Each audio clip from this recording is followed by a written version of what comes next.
In this segment, we'll be taking a look at Manifest Destiny, how America expanded across this continent from the Atlantic Ocean all the way to the Pacific Ocean, and the war that was part of that expansion.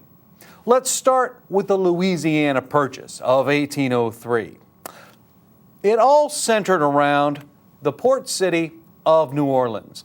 This is going to be the necessary outlet for the farmers in the frontier, in our interior, to get their products out into the shipping lanes, out so they can be exported. Well, the territory of Louisiana had changed hands several times.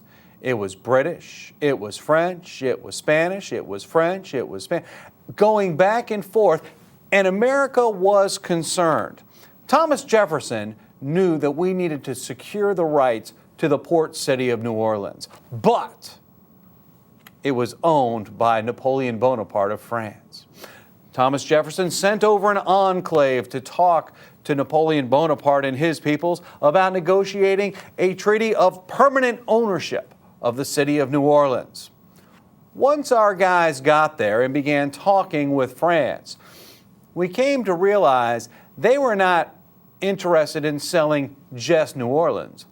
They were really interested in selling the entire chunk of land.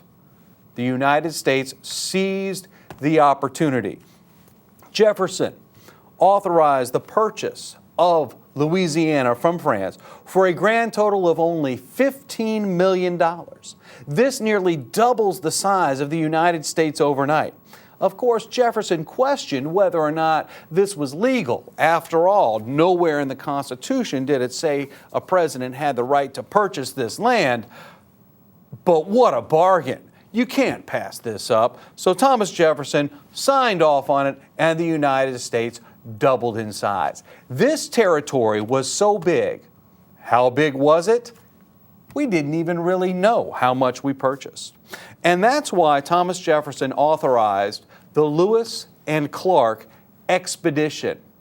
He hired Lewis and Clark to travel through the Louisiana Purchase, gaining scientific knowledge, making notes of what was there, who was there, and prospects of future possibilities. Now, these guys were also looking for a water route all the way out to the Pacific Ocean. This, Thomas Jefferson believed, would be the key to future progress. As these guys went out looking, they had a lot of help from this woman right here. Her name was Sacagawea. She was a first American woman. She served as their guide and translator in the second half of their journey. Her services were invaluable, and today we honor Sacagawea and her efforts by placing her on the $1 coin. We're going to have to fight a war. I've already mentioned that France and Britain were doing their thing, and America was getting caught up in problems that were going on over in Europe. Even though it wasn't necessarily our direct business, they kind of made it our business. America needed to fight the British again. We needed to fight the British again because of British impressment of sailors. That is to say, the British Navy was seizing American sailors and forcing them to serve in the British Army. We didn't think that was very fair. The British were also agitating the Indians in the West. While the British were supposed to leave their forts after the Revolutionary War, many stayed behind. And as it turns out, they were giving guns to the Native Americans saying, hey, go kill those new people. Go attack these new settlers.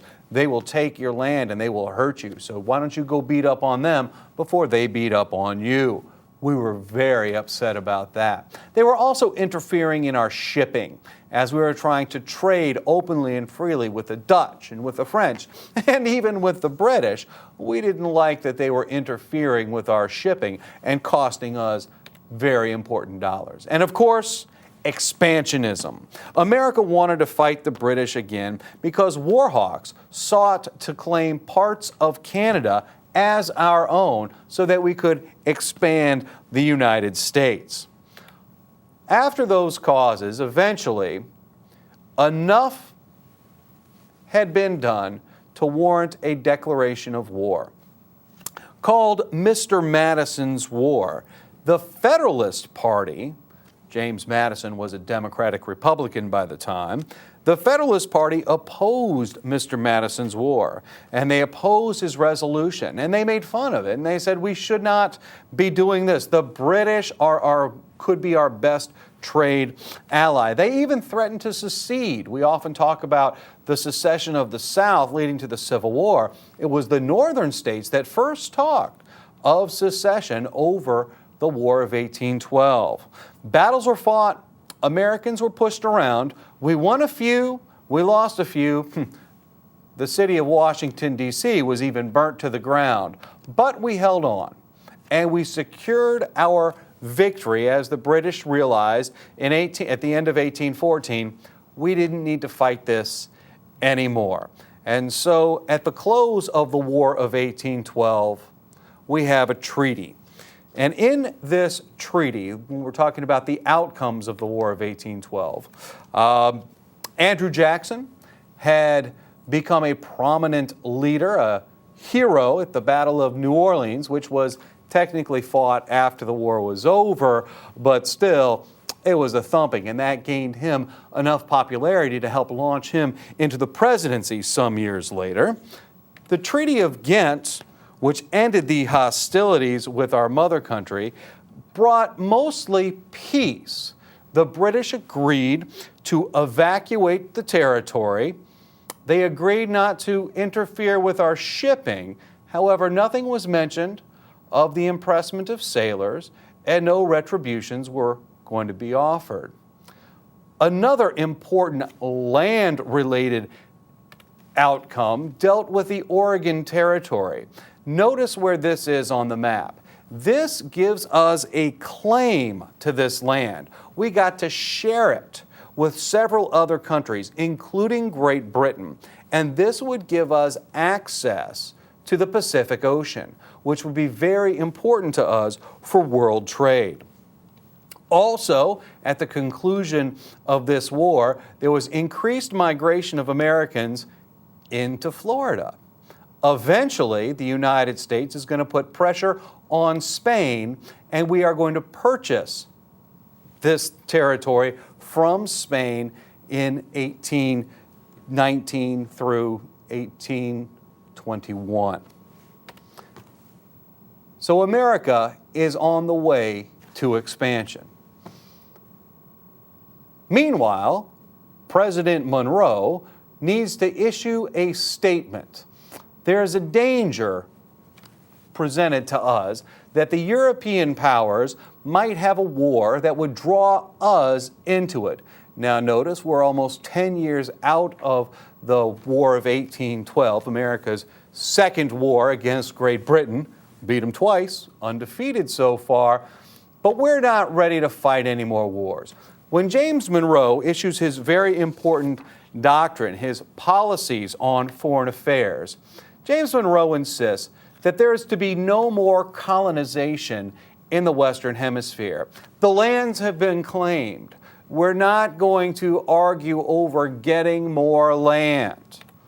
Also, James Monroe insisted that America and the Western Hemisphere is inherently different than the Eastern Hemisphere. In Europe, we have monarchies, we have democracies, representative governments. They have the monarchies. They have the kings. We're not the same, and we shouldn't be forced to be together. James Monroe issued that we will not interfere in European affairs. If they want to fight each other and beat each other up, that's fine. Leave us out of it. We're not going to get involved. But at the same time, James Monroe insisted, don't interfere with the Americans. Basically, don't get too involved over here. If you do, we will consider that to be a threat. Ultimately, this is a statement of isolationism. That is to say, we're going to be separate. We'll trade, and that's going to be it. You stay on your side of the Atlantic Ocean, we'll stay on our side. Westward movement and economic development. as economic and strategic interests supported by popular beliefs led to territorial expansion all the way across to the Pacific Ocean. The new American Republic, prior to the Civil War, experienced dramatic territorial expansion, increased immigration, economic growth, and industrialization. Americans were stirred by hunger for land and resources and ideology, the ideology of manifest destiny, that it was America's right, our destiny, to go across the continent to the Pacific Ocean. Americans flocked to new frontiers. As Americans migrated, they settled as they poured westward from the coastal states into the Midwest, into the Southwest, and even into Texas. They were seeking economic opportunity through farming. One of the important inventions of the time was this cotton gin. This is going to dramatically change America in the first half of the 19th century. That is the years before the Civil War. The cotton gin was an incredible invention by Eli Whitney that is going to mechanically separate the cotton seeds from the cotton fibers. And you might think, well, what's the big deal? This machine could do the work of what 10 slaves could do previously. What does that mean for the South, and what does that mean for cotton production? It's going to boom. And while one might think the effect on slavery would be, hey, we don't need as many slaves to pick the seeds from the cotton, now we need even more slaves to plant and harvest cotton. And this is going to create a brand new cash crop that's going to be very profitable throughout the South, grown on large scale or on smaller scales. The Deep South is going to be known as King Cotton because of this cotton gin. The growth of American railroads and canals are going to help spur industrial economies, and that movement of Western crosses products now can be transported back and forth relatively inexpensively. And because we are making more things, we need more raw materials.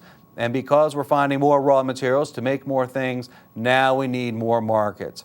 America was growing and growing fast. And in order to keep up with this, we need the new markets, the new raw materials, and a way to transport our goods. But there's going to be a revolution deep in the heart of Texas. Texas did not belong to the United States. Texas was part of Mexico. And American migration into Texas, which I mentioned was owned by Mexico, led ultimately to an armed revolt as their rights were being limited by the Mexican government. Yes, once upon a time, Americans flocked into Texas, which was Mexico, seeking economic opportunity. Mexico originally invited them. Hey, we need people to populate this area. Hey, we need farmers up here. But eventually they said, this is enough Americans in our territory. We don't want any more. And when Mexico attempted to close off the borders, it didn't work. Americans kept coming in. Mexico began changing their laws, which hurt these American settlers in Mexico. And that's when the armed revolt occurred. Independence was achieved in 1836. The most famous battle for the Texas Revolution was at the Alamo. Perhaps you've heard of the Alamo. Great movies and stories and myths have come down through the ages. Ultimately, almost everybody was murdered, killed, annihilated at the Alamo as they fought literally to the last man against a vastly superior Mexican force. So why do we celebrate the Alamo as a great defeat? It inspired the Texans. It inspired them to fight even harder under the phrase, remember the Alamo. They won their independence. But just because they were independent and dominated by Americans didn't mean they're going to be part of the United States of America.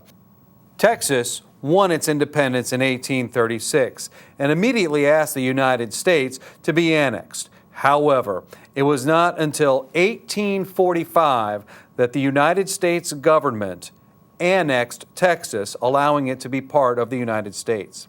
The order itself was signed by President Tyler. However, it was the election of James K. Polk that truly prompted the action of annexation.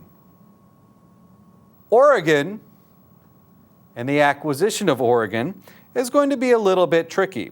Please remember that the United States had been sharing Oregon with Great Britain since the end of the War of 1812. We were kind of tired of sharing.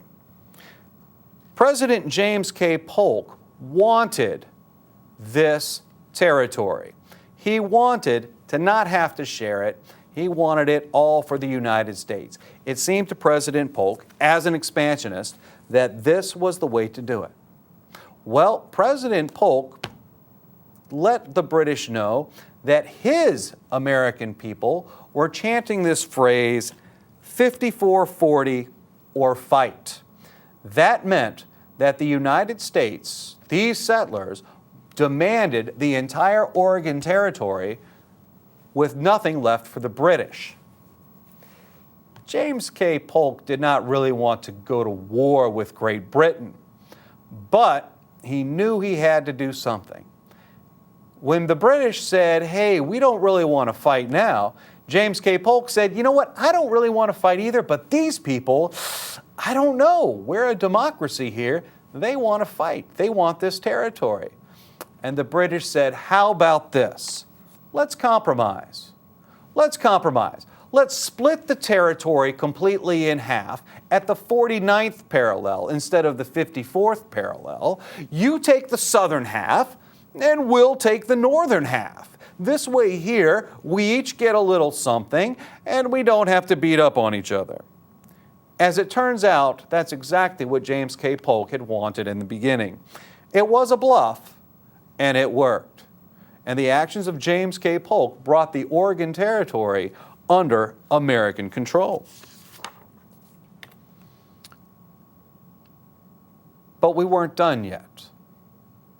Again, President James K. Polk had his eye on more territory. There was a great opportunity to gain territory and to complete Manifest Destiny to the Pacific Ocean. It's going to come with an offer. President Polk is going to offer, since we already have Texas, President Polk is going to offer the territory between Texas and California. He wants to purchase this from Mexico. Hey, Mexico, we want to buy this territory from you. And Mexico said, no. And James K. Polk said, no, really, we really want this. We'd like to come up with a peaceful solution to it, so we'll give you a little bit more. How about this? And they said, no, you can't tell us what to do. You've already stolen Texas from us. You're not going to get any more territory. Well, James K. Polk was left with a terrible decision to make. Does he engage in a war with Mexico just to get their territory? Well, you can't beat somebody up and just take their stuff. You look kind of bad. But James K. Polk came up with an idea. He said, what if they fight us first? If they shoot at us first, and then we declare war, we can beat them up and take their stuff, and we don't look quite so bad. And that's what he did. James K. Polk agitated Mexico. He sent troops dangerously close into their territory. In fact, Mexico believed that American troops were in their territory, and they attacked us in Texas across the Rio Grande River. With American blood spilled on American soil, Congress was left with no choice. War was declared against Mexico, and it was a remarkably one-sided affair. Victory with the Mexican War brought the acquisition to a vast territory from modern-day New Mexico all the way out to California. This is called the Mexican Cession. That is to say, that's what they gave to us, and it was granted to the United States in the Treaty of Guadalupe Hidalgo. Perhaps it was the greatest land grab that the United States had made since the Louisiana Purchase. Americans were the winners. The Native Americans, or First Americans, were going to be the losers. During this period of Western migration, the Native Americans were forced out. The American Indians were repeatedly defeated in battle, in conflicts. Settlers and soldiers forcibly moved them from their ancestral homelands. They were marched far away from their homes and were confined to reservations in the West. And this forcible removal of the Indians, including the Trail of Tears, would continue through the remainder of the 19th century. It was interrupted only briefly by the American Civil War, and then we got back to trying to move the Indians out of our way so that we could take the territory and use it to our advantage rather than allowing them to use it the way they had done for thousands of years. When we take a look at the American territorial acquisitions from the birth of our nation in 1783, when we were formally granted independence, we gained Louisiana, we gained Florida, we gained Oregon, we gained Texas, we gained the Mexican Cession. In 1853, we purchased that little piece of land called the Gadsden Purchase. America becomes complete. The continental United States is complete by 1853. This was the essence of Manifest Destiny. That belief that the United States should expand westward from the Atlantic all the way across to the Pacific. America was destined for greatness, and we seized the opportunity. By purchase, or by force, or by trickery, we achieved our goal. But once to the Pacific Ocean, now what? What other lands might we get our eyes on? And that will happen in the future.